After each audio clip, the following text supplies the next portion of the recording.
Howdy folks, this is Justro at Metcalf Mills bringing you Fun Fact Friday, because this day and time facts are hard to come by. Got one today. I've talked a little bit about it. Today I'm going to talk a little bit more about it. I hope you enjoy it. Folks, on today's Fun Fact Friday, I'm going to be talking about Babbitt. I've talked about it in some past videos on some of the grain mills I work on. A lot of those have Babbitt friction bearings. And this stuff is used in all kinds of different applications. Old car engines, some of the real old car engines had Babbitt bearings. It's also used for very heavy duty applications like on the railroad. I was told that the bearings on the railroad cars, the box cars, Babbitt is what they use because it's the only thing that will hold up to that kind of weight and wear. So it's real interesting. There's different Babbitts for different applications, made up of different alloys. Just depends on what the use is, how hard or how soft the Babbitt needs to be. But I'll show you this. This is a bearing cap. This is a bearing cap that has a Babbitt liner in it. And this would go on top of the bearing, and you got your holes here for your grease fittings or your oilers or whatever it had. But the way it works is the bottom half of this would kind of be the same way. And it's a friction bearing because the way it works, you've got the shaft, and the shaft just lays in the Babbitt bearing. And it lubricated with oil or grease, and it just turns. And the point of this is the Babbitt is softer than the shaft. So the Babbitt will wear and the shaft will not.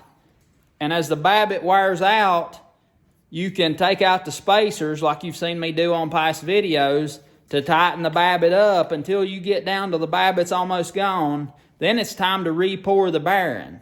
And we're going to be doing some of that on a later video. Here's a good example of a Babbitt bearing.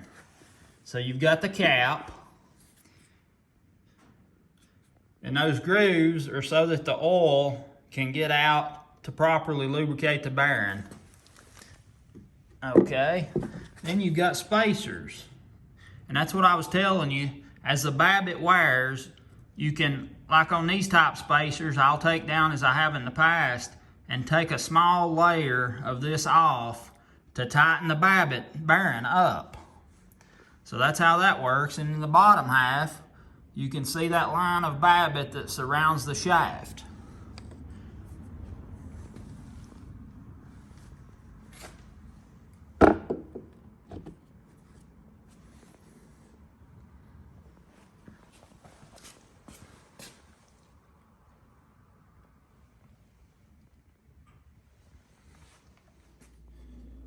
Sometimes I'll reuse Babbitt out of old bearings if it looks good.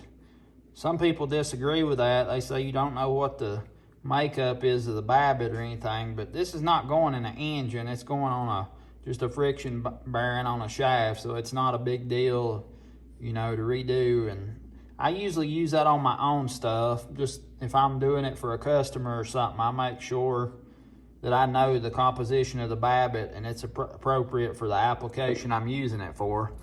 And a lot of times you'll be able to tell if the Babbitt or if the bearing was poured neatly and it looks like it was a good job and whoever done it knew what they were doing.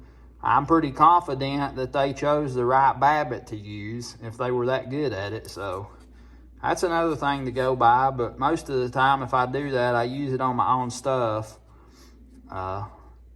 Most of the time if I do that, I use it on my own equipment, my own bearings and stuff. If I'm doing something for a customer, I'll use Babbitt that I know exactly what it is and the makeup of it and know that it's appropriate for the application.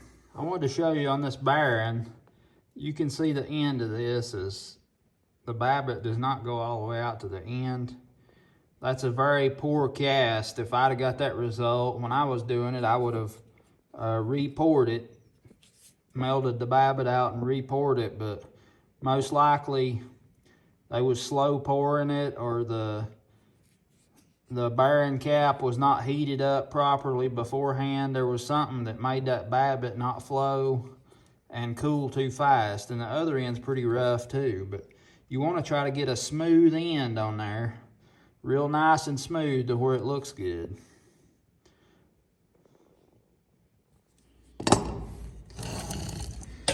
Now here's some Babbitt I throw in this pot just when I clean up after a pour. You can see this stuff just splatters out, and like that was laying on top of a shaft. Looks like it's kind of rounded, and there's another rounded piece splattered out. It's easy to clean up, and you just save it and reuse it. Now here's some different types of spacers. These on the right are made out of metal. And the way that works, as the Babbitt wears, you just open the bearing and take one layer off, and it tightens the Babbitt back up. Here's a different type. I don't know exactly what this material is. It's some kind of like paper, heavy duty synthetic. I don't know what it is, but the way it works is as the Babbitt wears, you just peel a layer of this stuff off. It peels off in layers, and you just peel the layer off and it tightens the bearing back up. But it's thin, flexible. There's one that's thicker. That's how that works. These are ingots, and when these things were cast, they're cast kind of joined together. And I guess if they sold them, they just cut off what you wanted and it kept them together. But you can see where that's been cut off right here. And a lot of time the foundry, I guess, or the brand, they would have it cast right into the ingot. Here's a good one. Setzinger's, Atlanta. And that was an ingot. I guess that was one that was on the end. It's been cut off right there, but there's no joining on this other side of it, so it must have been an end piece.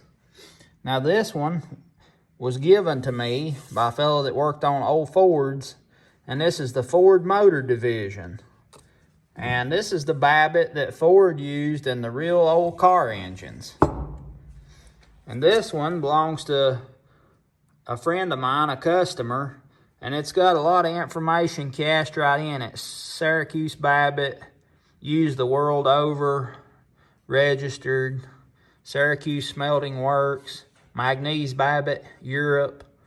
So some of them are real fancy looking bars. Babbitt was invented in 1839, and it's made up of different alloys like lead, nickel, and tin.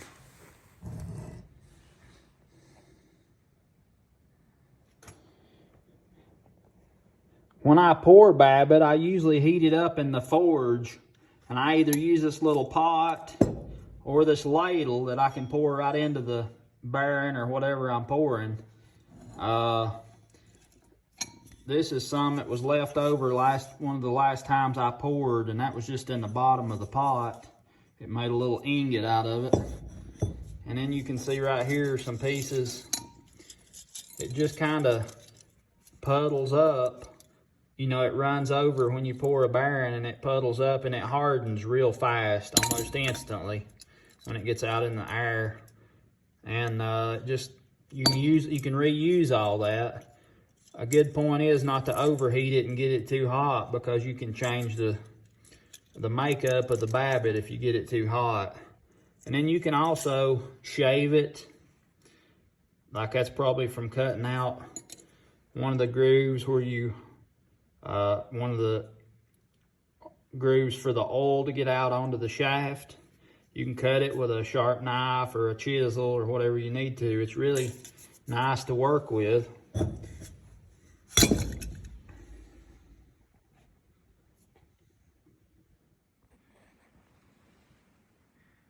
This big ladle is one of my favorites. It holds quite a bit, and it's also got the handle up there on the left side. And what makes it nice, you can hold that handle and it allows you to twist that ladle and have good control over the pouring. And it's got the little pour spout right here. But it's one of my favorites. It works really well, and you can really control it because of that nice handle up here on the end. Folks, I hope you enjoyed today's Fun Fact Friday. Happy Friday to you. I hope you have a great weekend. Try to spend just a little bit of time watching Metcalf Mills videos. I don't know about the live just yet. I'm going to have to schedule that. I'm still trying to work out what's wrong. I don't know. We're working on it. As soon as I can make that happen, I can't wait. I'm looking forward to hearing from all of you. But I will give you ample notice when that's going to happen. I appreciate y'all. Hope you have a great weekend. I look forward to seeing you again real soon. Oh, and don't forget to like, share, and subscribe.